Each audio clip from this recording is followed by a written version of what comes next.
시편 50편 14절부터 23절까지의 말씀, 감사로 드리는 제사의 축복을 누리자, 말씀의 제목으로 은혜를 나누도록 하겠습니다. 시편 50편 14절부터 23절까지의 말씀 교독하겠습니다. 감사로 하나님께 제사를 드리며 지존하신 이에게 내 서원을 갚으며 환난 날에 나를 부르라. 내가 너를 건지리니 내가 나를 영화롭게 하리로다. 악인에게는 하나님이 이르시되 내가 어찌하여 내 율례를 전하며 내 언약을 내 입에 두느냐. 내가 교훈을 미워하고 내 말을 내 뒤로 던지며 도둑을 본즉 그와 연합하고 간음하는 자들과 동료가 되며 내 입을 악에게 내어주고 내 혀로 거짓을 꾸미며 앉아서 내 형제를 공박하며 내 어머니의 아들을 비방하는도다.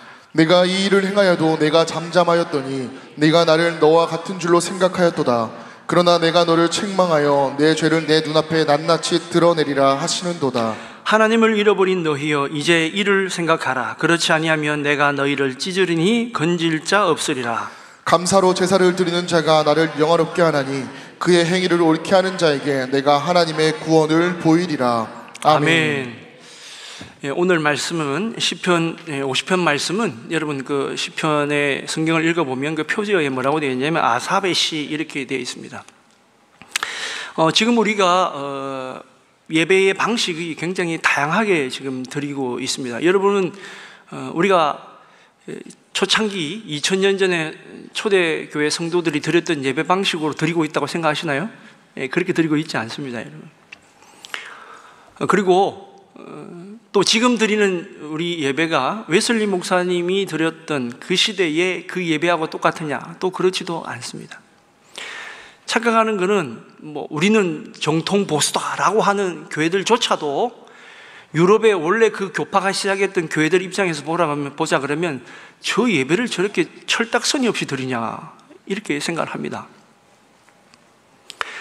지금 유럽에 있는 교회들은요 저희처럼 이렇게 경배와 찬양을 잘 안 해요. 이렇게 앞에 나와서 찬양을 딱 기도한다든지 이런 걸 잘 안 합니다. 그냥 파이프 오르간 연주 쭉 하고 있다가 예배 시간 딱 되면 이제 사제나 목사님들 올라와서 예배 드리고 정해진 순서에 따라 딱 그렇게 드립니다. 그래서 우리나라에 있다가 외국에 가신 분들 그런 교회 가면 좀 답답해하는 분도 있지만 어떤 분들은 이게 경건하다 이렇게 너무 예배가 경건해서 좋다라고 생각하는 사람도 있고 너무 답답하다라는 사람도 있습니다.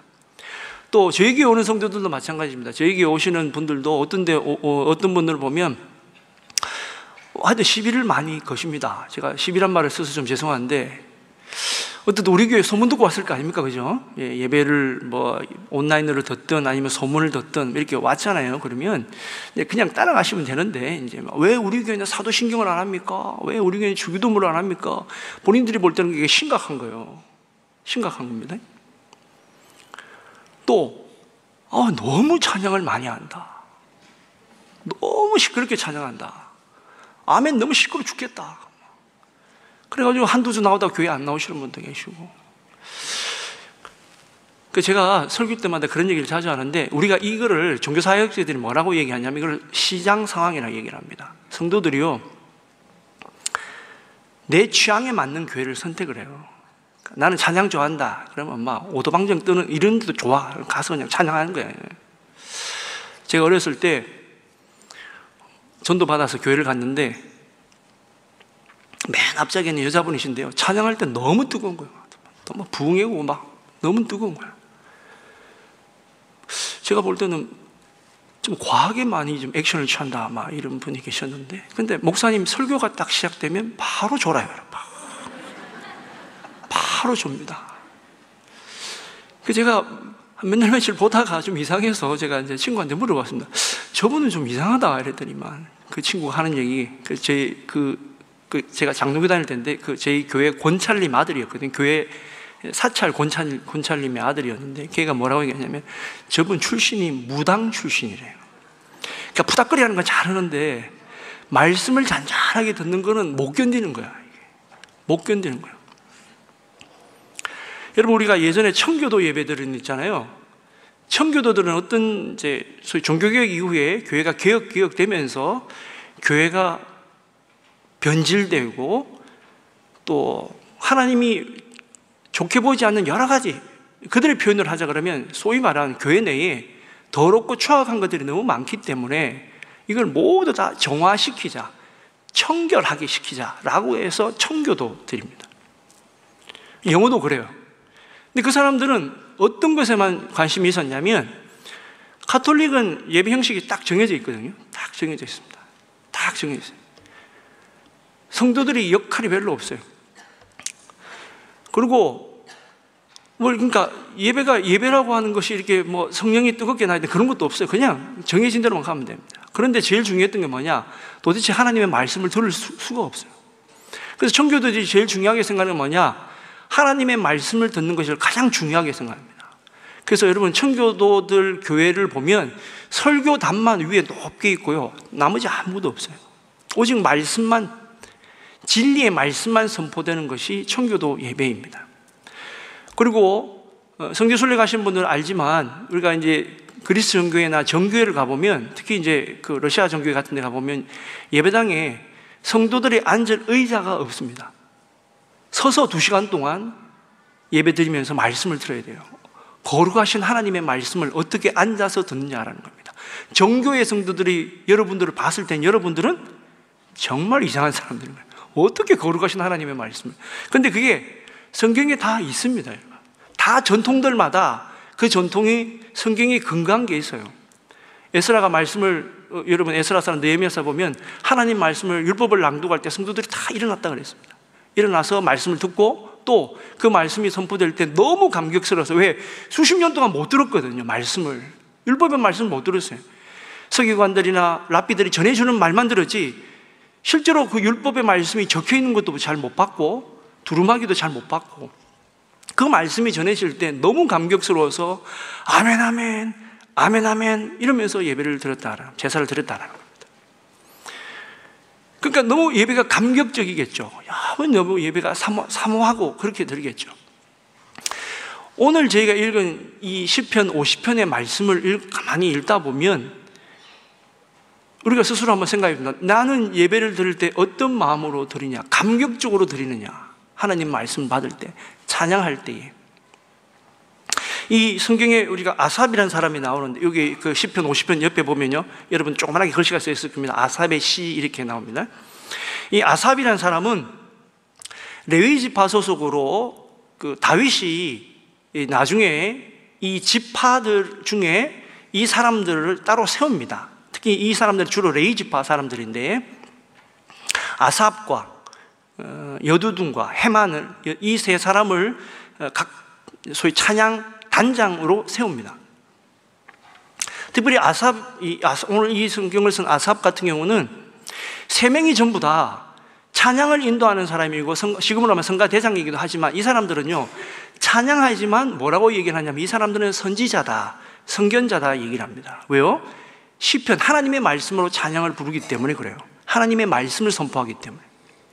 곡조 달린 하나님의 말씀을 선포하고 곡조 달린 하나님의 말씀으로 기도하기 때문에 선견자다, 선지자다 이렇게 얘기를 합니다. 담임 목사님 자주 말씀하시지만, 우리가 선견자다, 선지자다, 때로는 뭐 능력 있는 자다 얘기할 때 여러분들을 내가 모르는 내 앞일을 가르쳐주는 사람이 대단해 보이죠? 대단해 보이잖아요. 내 앞일을 무당들이 놀랍도록 있잖아요. 목사님들은 지금 그 목회 데이터 연구소라는 데서 매년마다 어떤 데이터를 내시는데, 그게 뭐라고 되어 있냐면, 목사님들은 AI에 미쳐가고 성도들은 미신에 미쳐간다 이렇게. 목사님들은 영적으로 깊이 묵상하고 기도하면서 말씀을 만드는 것이 아니라 AI에 가르쳐주는 걸 베껴서 하고 바쁘고, 성도들은 마음의 평안을 얻어야 되기 때문에 교회에서는 못 얻는 모양이에요. 그러니까 무당을 찾아갑니다. 실제적으로 30-40%가 무당들이 주는 소위 말하는 부적 같은 걸 가지고 있어도 좋다라고 통계가 나왔대요.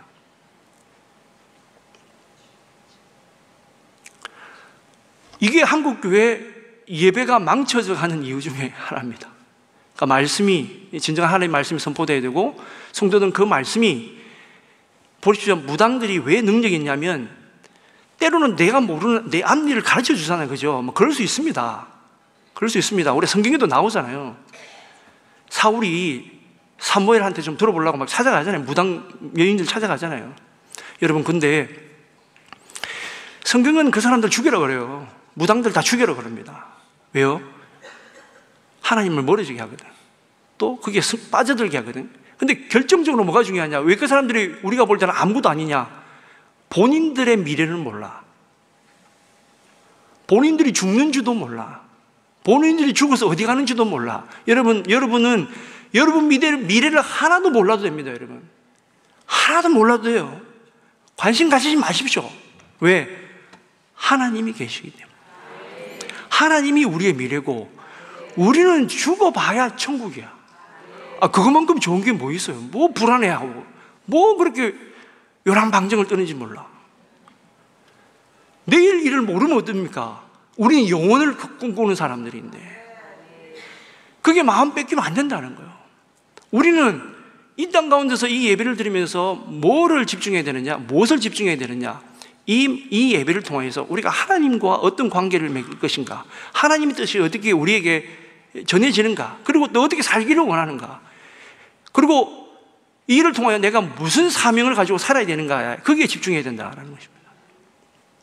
그 아삽은 선견자라고 말씀드리는, 제가 다시 한번 강조하지만, 하나님의 말씀을 선포하면 누구나 다 선지자고 선견자입니다. 여러분도 다 선지자고 선견자예요. 여러분이 누구를 만나서 사랑하는 누구야, 너 예수 믿어야 천국 간다, 이 말씀이 선지자가 하는 얘기라니까. 뭐 대단한 사람이 그런 거 아닙니다, 여러분. 이 아삽은 그래서 이 예배를, 제사를 더 하나님 앞에 거룩하게 드리기 위해서 다윗의 명령을 받아서 헤만과 여두둔과 함께 예배를 제사를 딱 조직하는데, 재밌는 건 아삽은 자기 밑에 288명의 찬양대가 있습니다. 88명 조직이 딱 되어 있어요. 성경에 다 있습니다. 헤만이라는 사람은 주로 자식들하고 같이 일을 했는데 무려 14남 3녀, 별로 안 놀라시네. 14남 3녀의 자녀들과 함께 찬양단을 조직해서 예배를 드리고 합니다. 그러니까 대대손손, 물론 레위 지파, 구별된 지파이기 때문에 그렇게 찬양을 계속 인도하지만 얼마나 영광되고 복된 자리겠습니까? 성전에서 하나님을 찬양하는 자리에서 있으니, 그 아삽이 오늘 말씀에 이 제사가 왜 얼마나 중요하고 어떻게 드리니까 중요한가를 우리에게 얘기해 주고 있다는 것입니다. 우리가 읽은 14절에서 23절에 보면 14절도 뭐라고 시작되죠? 감사로 시작했다가 23절에 감사로 마치는데, 나중에 좀 더 정리하겠습니다만은, 근데 중간에 보면 좀 굉장히 우리에게 불편한 말씀이 전해주기도 합니다. 너희들 예배 드릴 때에 감사로 하나님께 시작과 끝도 감사로 다 드려야 되는데, 너희들의 예배를 내가 제사를 받지 않은 경우가 있다, 이렇게 가증스럽고 위선적으로 살지 마라라고 하는 말씀이 중간에 딱 들어가 있습니다. 그래서 우선에 말씀을 한번 보겠습니다. 우선 첫 번째는 하나님이 예배를 받으신다는 얘기는 상대적으로 무슨 말이죠? 안 받으신다는 얘기도 있습니다. 그죠? 제가 말씀드리잖아요. 아멘으로 영광을 돌려라라는 얘기는 아멘으로 영광이 안 될 때가 있다는 얘기예요. 사랑해란 말은 사랑을 안 하고 있기 때문에 사랑해라는 그 소리인 거예요. 우리가 이거를 거울복이라고 합니다. 성경에서 감사해라라고 하는 말은 무슨 말이냐? 이때 당시 성도들이 예배당에 와서 제사장 앞에 제물을 드릴 때에 감사한 마음 없이 제물을 드려서 그냥 소를 드리면 더 잘하는 것 같고, 예배 잘 드리는 것 같고, 비둘기를 드리면 덜 예배 드리는 것 같고, 이런 마음으로 제사를 드리지 말고 마음에 감사한 마음을 가지고 드려라 라는 거예요.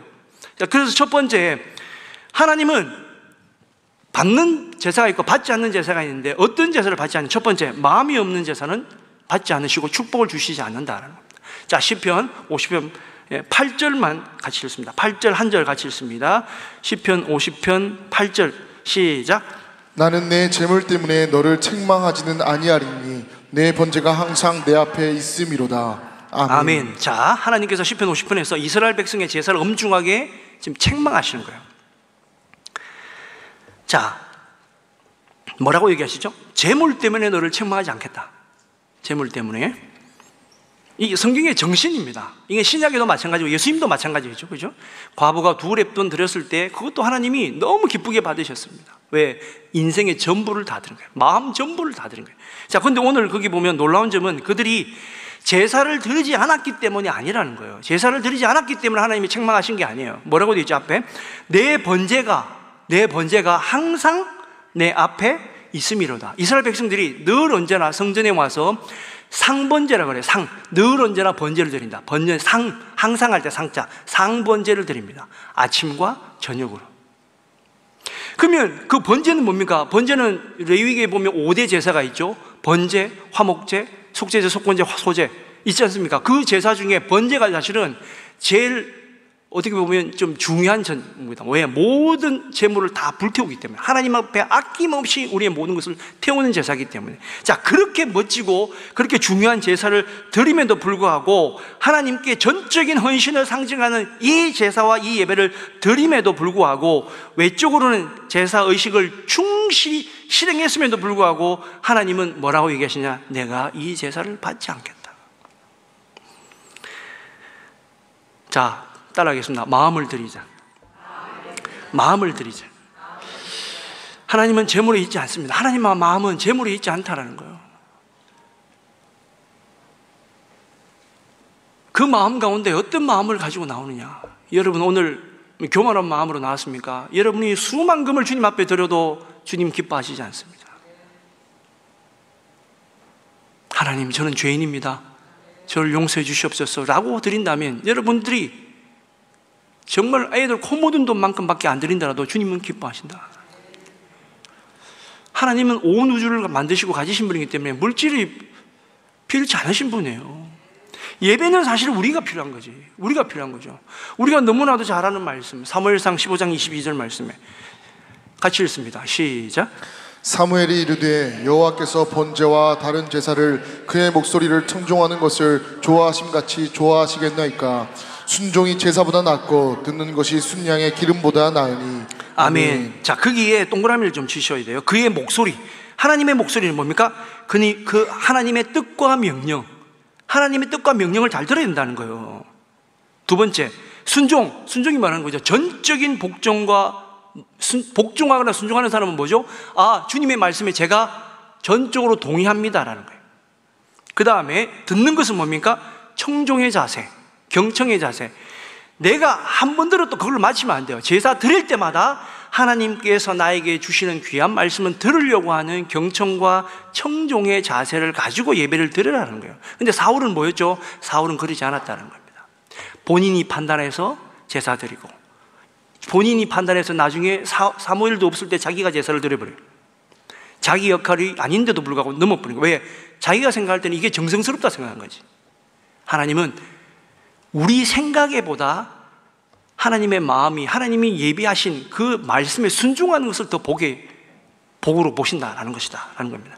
자, 예배는 제가 다시 말씀드리죠. 예배가 필요한 것은 하나님이 아니라 우리 때문에 필요한 겁니다. 자, 그럼 두 번째, 감사로 드리는 제사의 축복의 근원은 뭐냐? 이게 축복으로 변해되는 근본적인 것은 뭐냐? 그것은 관계의 회복에 있습니다. 자, 시편 50편 14절부터 15절 말씀 같이 읽습니다. 감사로 하나님께 제사를 드리며 지존하신 이에게 내 소원을 갚으며 환난 날에 나를 부르라. 내가 너를 건지리니 내가 나를 영화롭게 하리로다. 아멘. 예배를 통해서, 제사를 통해서 창조주 하나님을 기억하고 그분과의 관계가 다시 회복되는 것이야말로 우리가 축복을 받는 진정한 제사가 되고 예배가 된다는 겁니다. 오늘 여러분들이 이 자리에 앉아 있는 것도 물론 복이지만 또 이걸 또 강조 안 하면 안 돼. 일단 오는 게 중요합니다, 여러분. 일단 오는 게 중요해. 오는 것도 중요하지만 그러나 이 자리에서 예배를 드리면서 내 영적인 상태가, 하나님과의 관계가 정상적으로 되어야 되는 거예요. 바뀌어야 되는 거예요. 있는다고 중요한 게 아니다라는 겁니다. 오늘도 내가 예배를 드렸는데 내 마음에 아무 전적인 변화가 없고 신앙의 변화가 없다면 오늘 예배는 여러분 아무것도 아닌 예배입니다. 오늘 말씀을 듣고 그래, 내가 저 말씀대로 살아야지, 내가 저렇게 살아야지, 아, 저게 하나님 마음이었구나, 잊어버리고 있었구나, 이렇게 해서 내 마음이 하나님과의 관계가 회복되는 단계로 가야만 축복이 열립니다.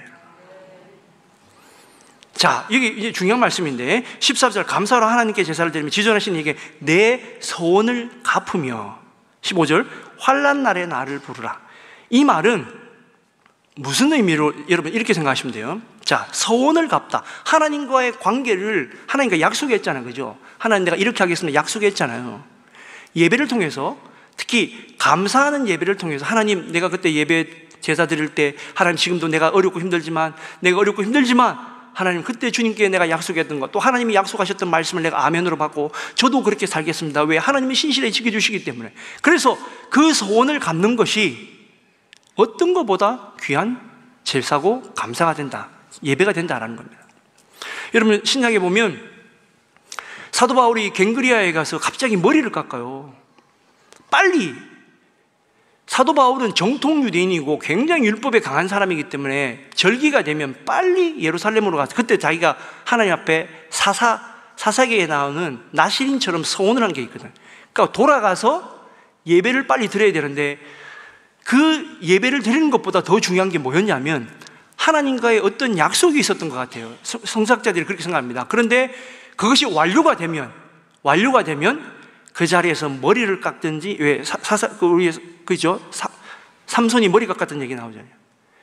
그러니까 원래 삭도를 대면 안 되거든요. 근데 삭도를 끝냈다라고 하는 것은 이제 하나님 앞에 사도 바울이 그 서원을 지켰다, 실행을 완료했다라는 의미입니다. 그래서 어떡합니까? 내가 하나님과의 원래 이런 관계를 사도 바울은 늘 언제나 묵상하고 지키면서 살았고, 그렇기 때문에 그는 하나님이 가는 곳마다 그가 기도할 때 역사가 나타나고, 기도할 때 귀신이 쫓아나가고 역사가 일어나는 거예요. 왜? 하나님이 함께 하시니까. 하나님과의 관계가 정상적인 관계였다라는 겁니다. 여러분 뭐 막힌 거 있습니까? 여러분, 내가 예전에 하나님께 소원했던 걸 떠올려 보십시오. 그 관계를 회복해야 돼요. 모른 척 하지 마십시오. 우리 주님은 세상에서 제일 좋은 컴퓨터보다 더 좋으신 분이세요. 다 기억하고 계십니다. 놀라운 것은 우리가 작게 엎드렸던 기도도 다 기억하고 계시고, 내가 남몰래 흘렸던 작은 눈물 한 방울도 다 기억하고 계시고. 여러분, 하나님은 걱정할 게 없는 분이야. 우리는 하나님 걱정하면 안 돼요. 내가 문제지. 그런데 언제 잊어버리느냐? 어려울 때 잊어버립니다. 어려울 때 포기를 해버려요. 그래서 15절에 그러잖아요. 환난 날에 나를 불러라.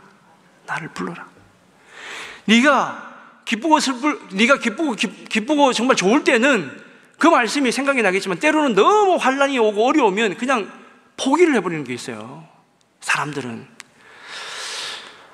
그리고 환난 날에 하나님을 부른다는 것은 뭡니까? 우리 하나님은 능력이 있다, 우리 하나님은 전지전능하다 라고 하는 믿음이 있기 때문에 하나님께 부르짖는 거거든. 그죠? 내가 아무리 부르짖어도 하나님이 응답을 못 해준다고 하면 우리가 하나님 부를 이유가 없지. 그렇지만 하나님은 그러십니다. 나를 불러라.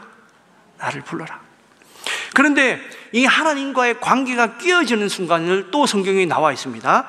그것이 16절부터 20절까지 말씀인데 좀 마음이 불편하지만 같이 한번 교독해 보겠습니다. 16절부터 20절까지 말씀입니다. 악인에게는 하나님이 이르시되 내가 어찌하여 내 율례를 전하며 내 언약을 내 입에 두느냐.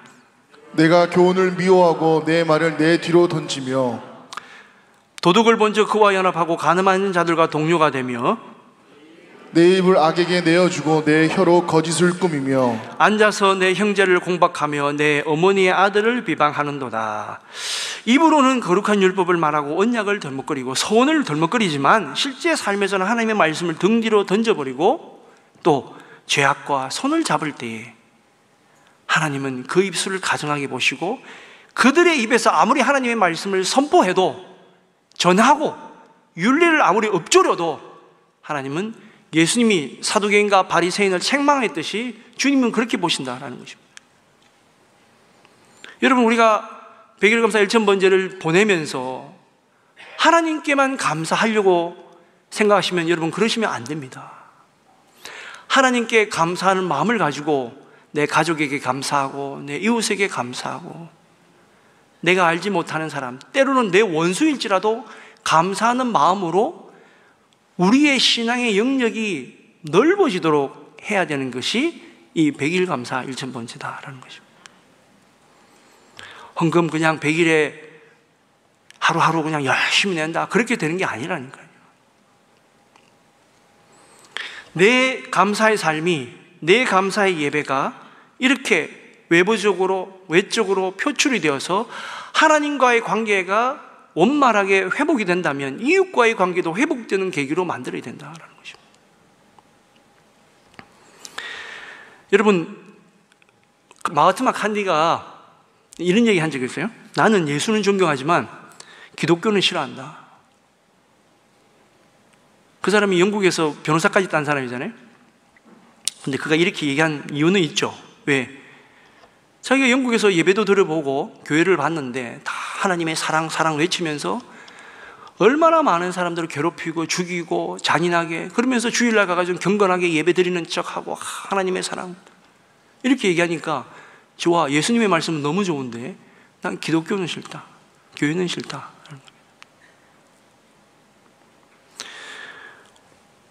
오늘날 우리가 교회가 어려움에 처해 있는 것은 그런 것이다 라는 겁니다. 믿음, 소망, 사랑 그렇게 외치지만 실제적으로 삶이 그렇게 나타나지 않는다. 여러분 삶에 있어서 내가 꼭 누구를 전도하고 싶은데 그 사람이 전도 안 되는 이유 있잖아요. 전도 안 되는 이유가 있습니다. 여러 가지가 있습니다. 귀신이 사로잡고 있어도 그럴 수도 있고, 때로는 내가 아무리 착하고 잘해줘도 그 사람은 처음부터 그냥 집안 내내 내력이 그래서 그런 사람일 수도 있고 그렇잖아요, 그죠? 근데 여러분, 그러나 우리가 변화된 삶, 예수 믿어서 변화된 그리스도인의 삶을 보여준다 그러면 언젠가 바뀝니다. 때로는 말씀으로 바뀌기도 하고, 때로는 다른 사람도 바뀌기도 하고 그렇습니다. 제 간증이기도 한데, 저는 제 어머니를 위해서 참 기도를 많이 했거든요. 저희 누님도 어머니 전도를 위해서 기도 많이 했어요. 늘 언제나 이렇게 뜨겁게 기도하는 이렇게 회개가 터지면 늘 언제나 눈물을 흘리면서 흘렸던 것은 어머니가 전도를, 교회를 안 가시니까. 아, 그래, 아들아, 니나 갔다 온나? 나는 열심히 돈 벌게. 네가 공부 열심히 하고. 박해는 안 하셨어요. 안 했지만, 그냥, 그게 더 답답하더라고요. 좀 박해나 좀 하지. 저희 교회에 있잖아요. 저하고 같이 신학교를 다닌 형님이 계셨는데, 그 형님은 어머니가 그냥 집에 온갖 부적에다가 아들 잘 되라고 그 부산에 다대포란 데가 있어요, 여러분. 다대포. 아세요? 다대포? 옛날 무장 간첩 나타났던 다대포인데. 북한이 그쪽으로 잘 안 쳐들어와요, 원래는. 왜? 다 대포기 때문에. 안 오는데, 하여튼 잘못 피해서 글로 와서, 그래서 거기서 잡혔어, 한 명이.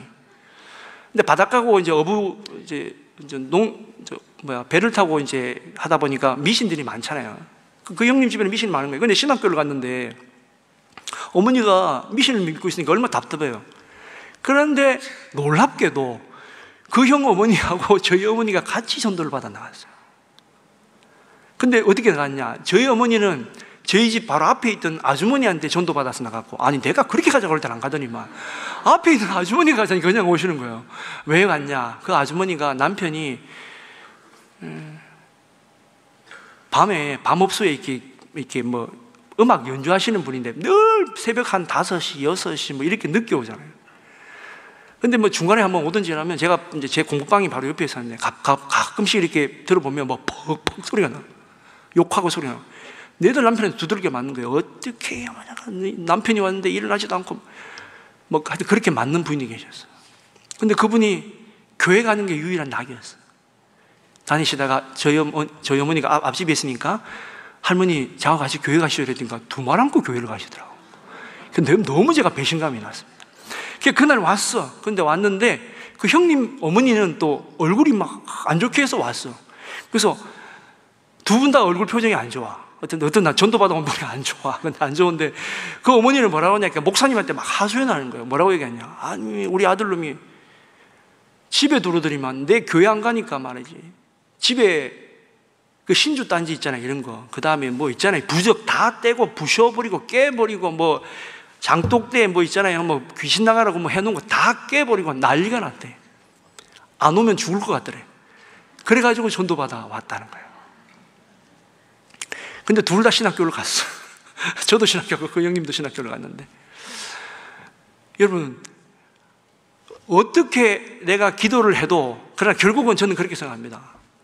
하나님의 역사는 너무 다양하시기 때문에 내가 언젠가는 기도하면 언젠가 이루어지리라. 정강 목사님이 쓴 책에 보면 이런 얘기가 있어요. 어떤 여자 집사님이신데 열심히 남편을 위해서 10년 동안 기도회를 했는데 교회를 안 가더래. 교회를 안 가는데 그냥 또 그날 밤에도 술 취해가지고 집을 왔다는 거예요. 남편이 그냥 그렇게 눈물로 기도해도 그렇게 안 되던 남편 보니까 막 그냥 어떻게 하고 싶은 마음에 잠자고 있으니까 그냥 해보고 싶은 게 있는데 순간적으로 그런 마음이 생기더래요. 감사해라. 순간적으로. 그래가지고 억지로 그렇게 감사를 드렸대요. 그래서 제가 읽어드릴게요. 책에 있는 내용. 하나님, 한심하긴 해도 남편이 없는 것보다 나으니 감사합니다. 술은 마셔도 다른 데 안 가고 꼬박 그래도 집에 쳐들어오니 감사합니다. 술주정은 해도 폭력은 쓰지 않으니 감사합니다. 토요일날 술을 많이 먹고 와서 주일에는 잠만 자니 제가 교회 가는데 방해 안 돼서 너무 감사합니다. 그러니까 이 기도를 그렇게 하고 나니까 마음에 갑자기 평안이 확 오면서 갑자기 자기가 웃음이 팍 나더래요. 웃음이 팍 나더래. 근데 남편이 아침에 깼어. 부인이 또 뭐 잔소리 할 것 같은데 피 웃으면서 막 사실은 내가 당신 어제 잘 때 내가 그런 기도했어 이랬더니만 남편이 순간 마음이 뜨끔하더래요. 그랬냐고. 아니 그래도 당신 어떻게 10년 동안 내 같은 남편 데리고 사냐고. 고맙다고. 내 교회 갈게. 술 끊을게. 갔다는 거예요. 갔다는 거예요. 여러분 포기하지 마십시오. 10년 걸렸답니다 여러분. 10년 걸렸다. 저는 그렇게 믿습니다. 뿌리면 반드시 열매를 맺혀진다. 근데 뭘 뿌려야 되느냐? 감사를 뿌려야 된다. 100일 감사 1,000번 지내면서 여러분 감사 씨앗을 많이 뿌리십시오. 그러면 감사가 돌아옵니다. 자, 세 번째로 그러면 하나님은 이런 관계 회복을 원하시는데 그러면 복받는 감사가 정말로 나에게 복이 되는 그럼 어떻게 날마다 살아야 되느냐? 자, 세 번째는 뭐냐? 감사로 드리는 제사의 축복은 날마다 구원을 경험하는 것이다. 자, 이 말씀을 좀 풀어드릴게요. 시편 50편 23절 말씀 같이 읽습니다. 시작. 감사로 제사를 드리는 자가 나를 영화롭게 하나니 그의 행위를 옳게 하는 자에게 내가 하나님의 구원을 보이리라. 아멘. 자, 시편 50편은 아까 전에 읽었던 14절에도 감사로 하나님께 제사를 드리며 지존하신 이에게 내 생원을 갚으며 되어 있고 23절에도 감사로 제사를 드리는 자가 나를 영화롭게 하나니 되어 있죠. 그 무슨 공통점을 발견하셨나요? 자, 14절에는 감사로 하나님께 제사를 드리며 물질에 있지 않다는 거예요. 드리는 행위, 드리는 마음이 중요하다고 그랬고, 그 다음에 23절에는 이제는 여기는 더 구체적으로 감사로 제사를 드리는 자가 영화롭게 한다, 나를. 그러니까 여러분이 하나님의 감사의 주체인 것입니다.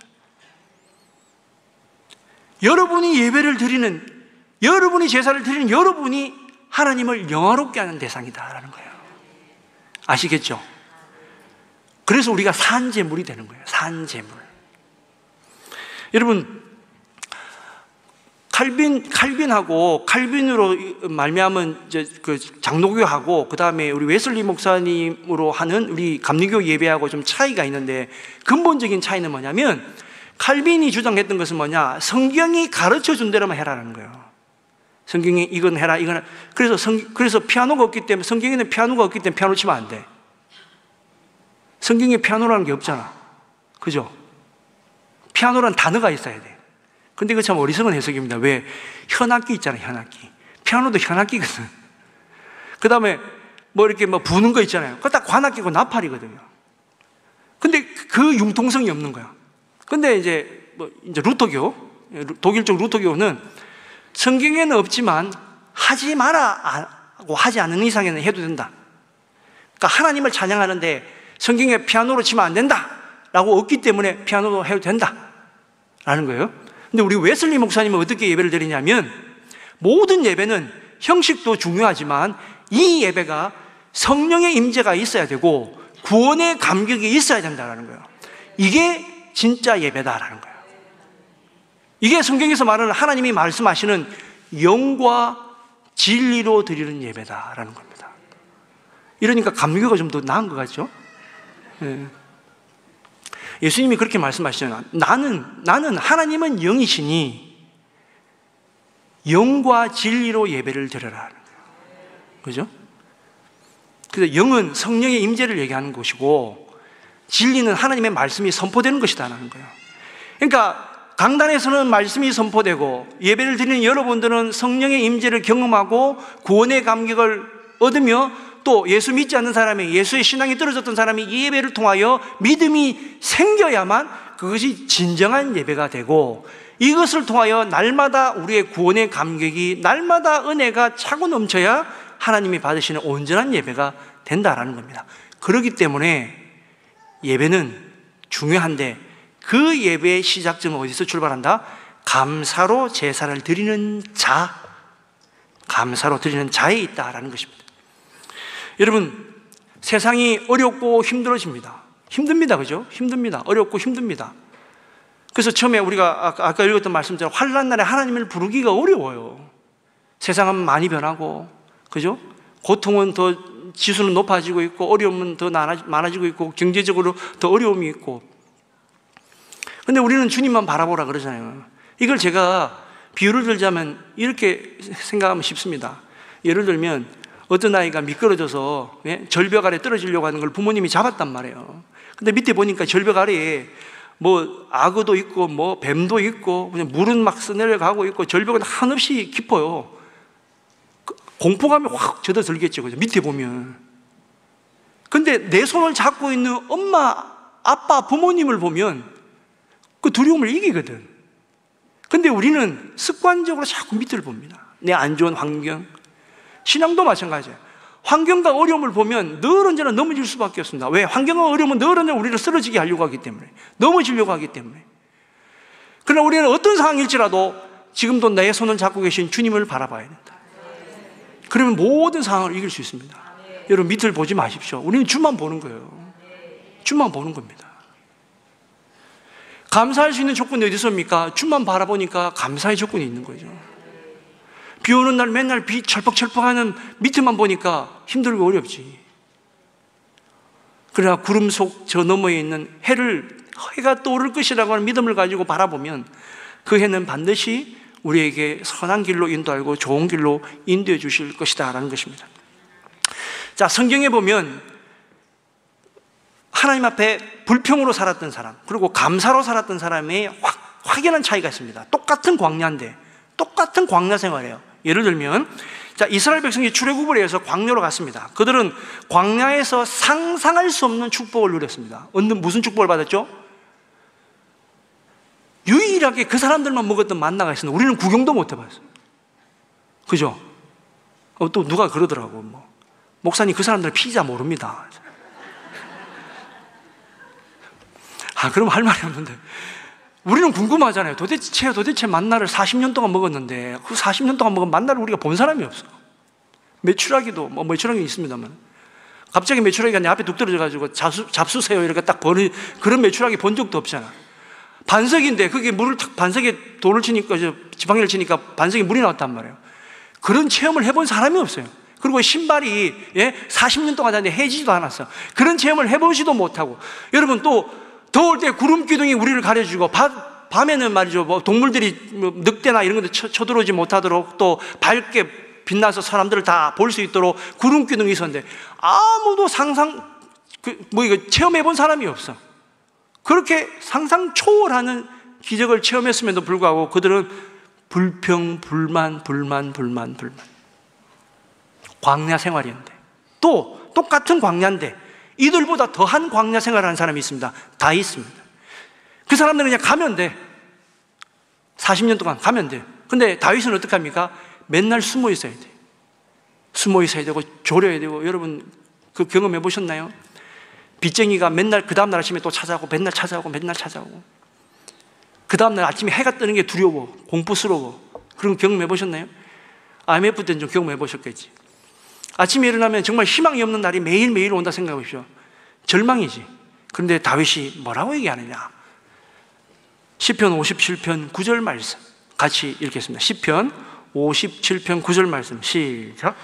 주여, 내가 만민 중에서 주께 감사하며 문나라 중에서 주를 찬송하리이다. 아멘. 자, 이스라엘 백성과, 이 광야의 이스라엘 백성과 다윗의 차이는 뭐냐? 아까 조금 전에 말씀드렸듯이 시선의 차이가 어디에 있느냐라는 겁니다. 광야 힘든 생활만 보니까 어렵고 힘들고 불평불만 나오지. 그러나 그 광야길에도 나를 인도해 주시고 보호해 주시고 동행해 주시는 하나님을 바라보기 때문에 내가 만민 중에 주님께 감사하나 고백할 수 있는 것이다 라는 겁니다.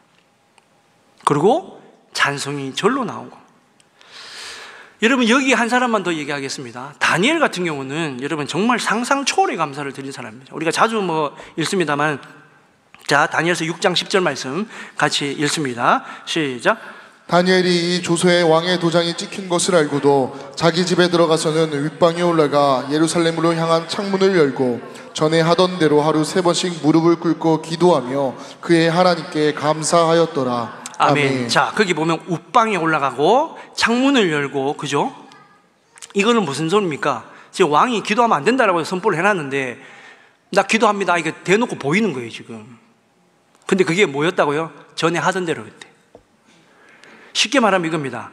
기도를 멈추면 살 수 있는 거고, 기도를 하면 죽는 거예요. 근데 그 절체절명의 순간에 기도하면서 하나님께 어떻게 했다고요? 하나님께 감사하더라. 쉽지 않습니다. 그러니까 다니엘은 그렇기 때문에 위대한 사람이에요. 자, 오늘 제가 이 말씀을 선포하고, 저도 이 말씀을 통해서 더 그렇게 기도해야 되지, 더 감사해야 되지 생각하지만, 우리가 이 세상 살면서 내일 또 어떤 뉴스가 오고 또 어떤 일이 일어날지 몰라요. 그러면 바로 우리는 믿음이 꼬꾸라집니다. 2차 세계대전 때 코리 텐붐이라는 여사님이 계셨습니다. 정말 여러분 인터넷 찾아보시고 책도 있는데, 그분이 그 독일군에게 끌려가요. 포로로 끌려갑니다. 끌려가서 이제 수용소에 있다가 진짜 모진 고통 다 당합니다. 엄청난 고난.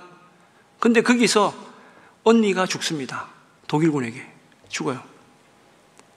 그리고 나서 이제 전쟁이 끝난 다음에 강연을 했는데, 어디 가서 이제 책도 쓰고 해서 간증도 하고 강연도 했는데, 자기가 강연을 하고 있는데 어느 사람이 딱 찾아오더래요. 보니까 얼굴이 새파랗게 바뀌면서 뒤로 넘어질 뻔한 거야. 어떤 사람이냐? 그 수용소에서 자기 언니와 자기를 그렇게 괴롭히던, 정말 피눈물 없이 자기를 괴롭히던 그 사람이 자기 앞에 와서 손을 내밀고 저 용서해 주세요 이러는 거예요. 눈 뒤집어지는 거죠. 그 순간에 그 이제 코리 텐붐 여사 표현을 하자면 그 순간에 시간이 멈춘 것 같아요. 내가 사랑해야 됩니다, 사랑해야 된다 말은 그렇게 했지만 그 순간이 닥치니까 도대체 할 수가 없는 거죠. 근데 순간 또 하나님이 그 마음을 열어주셔서 사랑해라. 그래서 손을 잡고 용서해 줬다라고 합니다. 그 이야기는 아주 그냥 유명한 얘기입니다. 그러고 나서 이제 그 코리 텐붐 여사가 여러 가지 감사한 얘기를 많이 쓰는데, 코리 텐붐 여사가 그 수용소 안에서도 하나님 말씀을 잊어버리면 안 된다 그래가 성경도 돌리고 막 그랬거든요. 그거 있을 수 없는 일이거든요. 근데 그렇게 할 수 있었던 이유는 뭐냐면, 그의 감사 제목에 뭐가 있었냐면요, 그 수용소에 위생이 안 좋으니까 이가 너무 많았대. 이가 너무 많아오니까 독일군들이 그 수용소 안으로 못 들어온대요. 이가 많아가지고. 이가 너무 많아서 우리가 마음 놓고 성경을 읽어서 너무너무 감사합니다. 환난 중에도 감사의 조건을 찾는 거고, 어려움 가운데서 감사의 조건을 찾는 거죠. 하나님이 우리의 삶을 어떻게 인도하실지 잘 모르겠습니다. 여러분 걱정이 되십니까? 저는 기대가 됩니다. 왜? 우리는 소망을 가지고 있잖아요. 하나님은 하나님의 자녀들이 결코 넘어지거나 쓰러지기를 원치 않으시기 때문에 우리는 그냥 기대하면 됩니다. 소망을 잃지 마십시오. 여러분은 지금보다 더 떨어질래야 떨어질 수도 있겠지만 더 좋아질래야 더 좋아질 일이 더 많습니다. 하나님은 우리 한빛교회 성도들을 사랑하시고, 여러분이 잃지 않는 감사 가운데에서 축복을 누리는 성도 되기를 간절히 원하시는 분이 우리 주님이시고, 그분이 지금도 우리를 말할 수 없는 단식으로 사랑하는 자야 너가 감사하는 자가 되어라, 감사하는 자가 되어라. 하나님이 너와 함께 하신다. 우리를 손잡아 주시고 일으켜 주실 줄 믿습니다. 오늘도 이제 또 돌아가면 또 내일도 어떤 일이 벌어지고 힘든 일이 있을 수 있을 것입니다. 그러나 여러분 반드시 기억하십시오. 우리 하나님은 내일도 모레도 함께 하십니다. 영원토록 함께 하시는 그 하나님과 승리의 하루, 승리의 한 주간 보내시기를 간절히 축원드립니다.